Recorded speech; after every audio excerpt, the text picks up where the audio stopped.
waaw gannaaw ba ma sante yàlla julli si yonent bi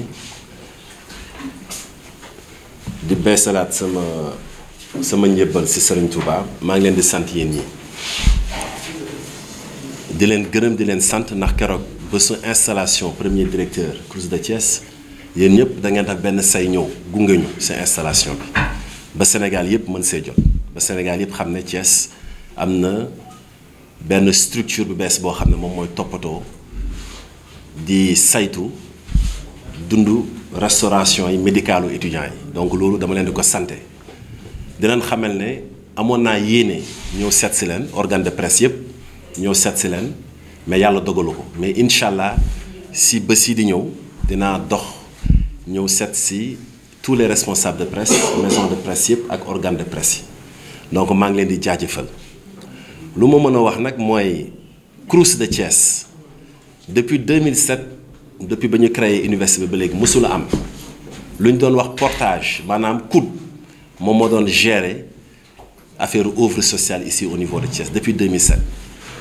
et ma si profito di remercier le COUD di remercier ñi nga xamante ne ñoom ñoo fay liggéey ndax yombul tool ndax joxuñu leen woon ay moyens yu suffisants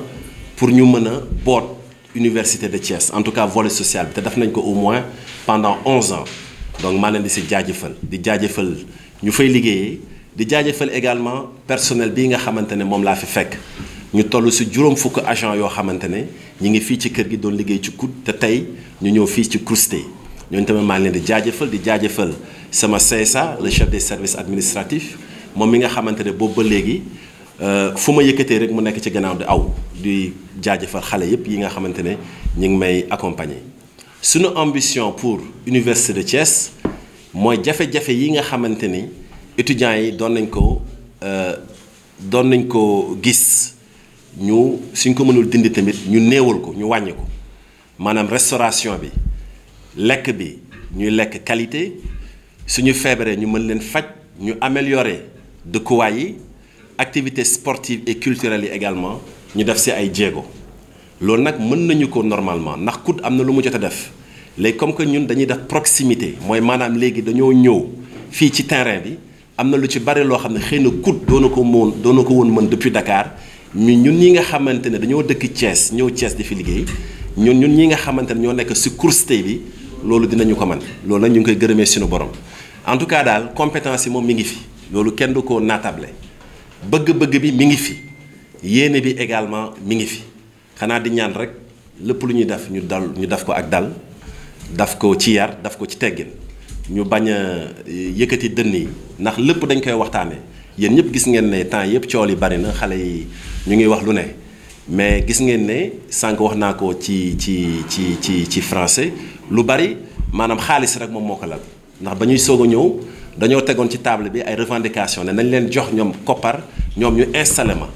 bañ ma ko waxee ma ne leen loolu de man du sama cër ndax man damay soog a ñëw kii dama installé mooy ministre Mary Teuw Niane wala kii nga xamante ne moo ko fi toogal mooy madame le recteur Ramatoulaye Diagne Meng xanaa ma jël bataaxal bi dem jox ko moom moo jël décision autorité yooyu nee nañ ñoom amuñu xaalis bu ñu jox xale yi ndax du seen cër xale yi lu ñu leen sas lu ñu leen sant moo ñu jàng moo ñu ut xam-xam moo ñu def sport loolu nañ leen sant ñun nag ñu leen di accompagner ci culturel bi ci restaurant bi et cetera mais xale du moom mooy dalal premier directeur du COUD te nag bañuñu ko sax nag ndax invité nañ leen mais amul xaalis bu ñu leen di jox ndax xale yi nag dañoo xaw a bëgg xaalis te maanaam du ñoom ñëpp nag benn minorité la juróomi nit ndax sooy seet am na au moins benn président UFR mais kenn rek moom moo ci bëgg xaalis lool su doon ñu 8 du ñu laaj xaalis ñu lànk ne ko nag xaalis duñu la ko jox. bañ ko waxee loolu bañ ma installé ba pare gis ngeen ko dañ ma installé rek mu yónnee ma message ne ma directeur di nga xam ne man bokkuma ak ñeneen ñi dinañ la guerre dinañ la xeex di nga xam ne véritablement man bokkuma ak ñeneen ñi message bi mi ngi sama portable. 1 heure de temps après rek waxtu après mu dem ci restaurant bi jël fa valeur 10 millions de francs CFA en denrée jën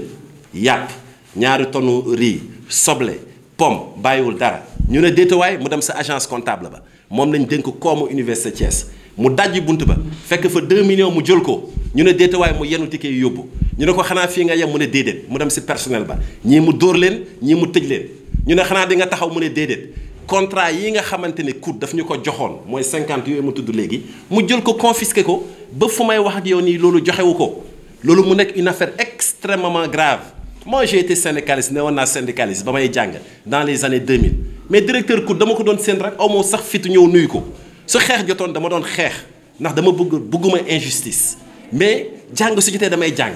mais xale yi ñoom koppar moom moo leen ñor loolu nag dafa grave c'est extrêmement grave ba pare ñu jël presse bi lu nekk ñu wax te lu ñu wax lépp amul lenn loo xamante ne du mën a dëgg la mais jege na dëgg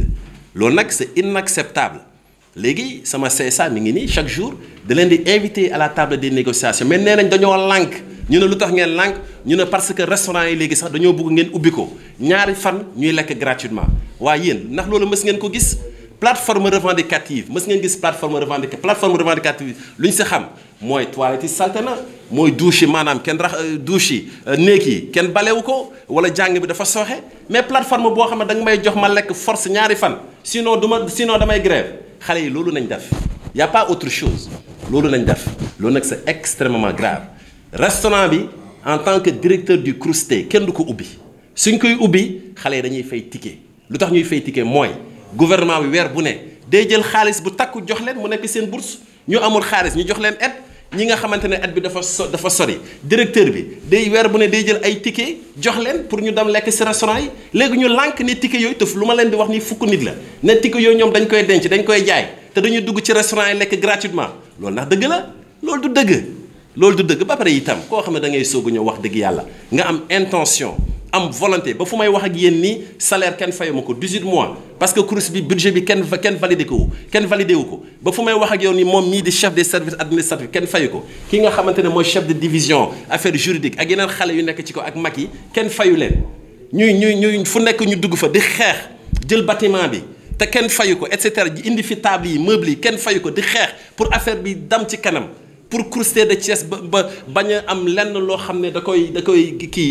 kii ci Dakar wala si yeneen CROUS yi mais xale yi dañoo taxaw temm ne du ñu dem te su mel ne xale yi ce ne sont pas les étudiants de l'université de Thiès parce que étudiants université de Thiès ñoom ñëpp a ngi jàng professeurs yi saa ñu xëyee dañuy dem si amphithéâtre yi jàngal xale yi heure wàcc ñu wàcc dem seen kër yi 3 heures ñu ñëwaat continuer jàng ba 20 heures soog a ñibbi recteur saa yu xëyee ñëw na man saa yu ma xëyee 8 heures fii na may fekk fukk étudiant la ku leen jiite mooy président amical UFR Seck mu nekk nit koo xam ne nit ku saay-saay la ndax dafa taxaw temm di yàq loolu nag il faut police daf see wàllam man nag dama ne du ma porter plainte ndax ñoom ñëpp sama njaboot nañ waaye nag xale su tëwee nag jaadu na ñu jubanti ko loolu moo tax repreneur bi ba mu jógee kooku du togg restaurant ba mu jógee ne moom day porter plainte na xale bi kat dafa yàq alalam assez poñe ma na ma 2 millions yi ñu fi jël ak ticket yi ñu jël directeur nu ñuy def ah loolu doy na waar repreneur bi dama ko bàyyi mu porter plainte tey suba ñëw nañ fi dañoo dam jël ay xeer sànni gis ngeen totem bi ci biti gis ngeen sama vitre bureau yépp ñu toj amoon na benn oto bu gaarawoon ñu toj am benn oto encore bu nekkoon ci biti ñu toj ay agent ay xale yoo xam dañuy soog a dugg ci buntu àddina débrouiller ba am oto dam leb banque nga ñëw toj loolu ndax normal na waa Thiès melu ñu noonu ñii sa dëkkuñu Thiès ñii xale yi ni dëkkuñu Thiès donc loolu yëfu bandi la yëfu saay-saay la du yëfu taalibe du yëfu jullit du yëfu catholique loolu nag dañ ko war a sanctionner en tout cas bu kenn compte ci man pour ñu may wax ne na nga négocier ak xale boobu ndax xale boobu kenn la mu ay xaritam gunge ko muy def lu ko neex dañ ko war a sanctionner loolu mooy sama position par rapport ak ça. maanaam moom mi lu ma laaj dafa am solo xale yi dañoo taxaw ne ñoom ba mu ma yónnee menacé wax naa la dafa maa menacé waa rectorat wax on va foutre le bordel comme d'habitude pour reprendre son expression nee na ma tu verras de quel bois je me chauffe ak yu mel noonu et cetera te man naa ko bàyyi voilà mais loolu c'est pas grave c'est la fougue de la jeunesse mais pour dire que gannaaw loolu ba mu demee ba sës dafa ne moom maanaam kenn fayul bourse yi nañ leen fay si nañ woote si journée bi nañ leen fay te suñ leen fayul woon wax naa la ne ñun dañuy jël ay ticket di ko jox étudiants yi su doon kenn fayu leen man maa jël décision jënd ay ticket sama xaalis jox leen parce que yàgg naa ko def sama xaalisu bopp wala moom mii CSA jëndi ticket jox leen la fois dernière on a acheté combien en ticket une valeur très importante jox leen wala ma poñe repreneur bi ne ko hey jàppal ci yëf yi ndax ñii sa ay doom nañ moom daf na ko à plusieurs fois wax naa ko mu jël ay ticket jox xale mais jour boobu dañ leen fay bañ leen fayee ba pare dafa ne malgré que fay nañu restaurant yi dañ fay lekk gratuitement loolu ndax dëgg la nañ waxante dëgg ñun ay sénégalais nañ y a pas de Thiessois Diourbel waa Diourbel mi ngi nii Dakar laa yaroo y a pas de ça nous sommes tous des sénégalais ndax loolu jaadu na loolu c'est pas normal sooy grève da ngay am une plateforme revendicative da ngay ne damay grève parce que lii là ils refusent dañoo lànk ne du ñëw en concertation parce que lu tax parce que amuñu plateforme parce que plateforme mënul nekk ne damay lekk gratuitement yow sa kër da ngay lekk gratuitement ça c'est la première chose. La deuxième chose yaa ngi ne budget bi repreneurs yi nii ça fait au moins 5 mois ñu ngi togg kenn fayu leen wax naa la budget restauration bi ça fait un minimum de 2 milliards ñii soo mootul duñu leen fay ren déwén soo mootul duñu leen fay ndax lu ñu leen di fay ëpp na budget CROUSTEL bi yow seet ko sa bopp sa kër gis nga nu mu jafee nga yor kër juróomi nit nga leen di toggal ñuy lekk. Alors mets-toi à la place du repreneur muy cuisiner pour 5000 étudiants 5600 loolu ndax neex na en plus de ça nga koy def ba pare ñuy ñëw di jël sa ay denrées di yóbbu lu ma la ciy dollil mooy ñoom seen bopp ñoom ñoo waxoon directeur foog nga jàppale ñu utul ñu ay repreneur parce que sonn nañ mënatuñu lekk ba may ñëw fii dara amu fi ñu def ay pexe góorgóorlu ba indi ay repreneur teg mais ñuy saboter sëñ bi loolu tamit du yoon. Je ne crois pas aux particularismes régionaux wax naa ne Sénégal dëkk mu ndaw la tey soo demoon Canada Sénégal quartier la.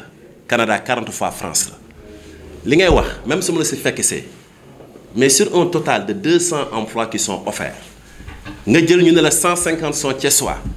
nga ne tu n'as pas fait de préférence régionale mais sëñ bi xoolaatal wax ji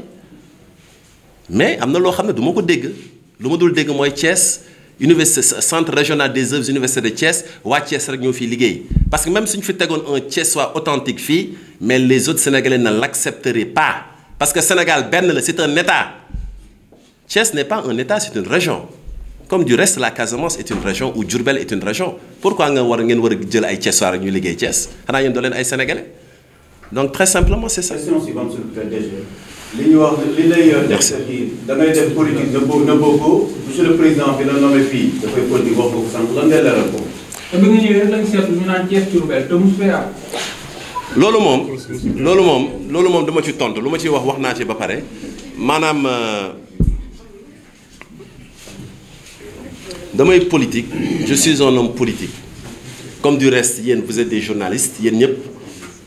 en tout cas pour la plupart am nañ ay appartenance politique président dafa yor parti moo koy jàppale c'est très normal c'est pas une honte c'est pas un crime et je le fais très bien et j'ai raison de le faire président Macky Sall moom laa gëm nëbbuma ko moom laay accompagner nëbbuma ko moom laa bëgg mu falu nëbbuma ko c'est pas une honte barki démb fii nii c'est le maire de Thiès Est qui est venu dans mon bureau ba 2 heures du matin pour me recruter ko ay nit te dama koy def su doon damay politiser su doon politique rek laay def du ma ko recevoir ndax bokkuñu parti réew mi na bokk chaque jour ngeen ne réew mi moo leen sonal dama ko recevoir sama bureau fii laa toog di liggéey ba minuit sonn war a ñibbi Dakar mu ñëw gaare sans rendez-vous yéeg yow la kan man la maire Thiès Est Pape Diop loo soxla directeur li nga yor ñëpp ko bokk damaa bëgg nga recruter ma ne ko suba indil ma sa ay nit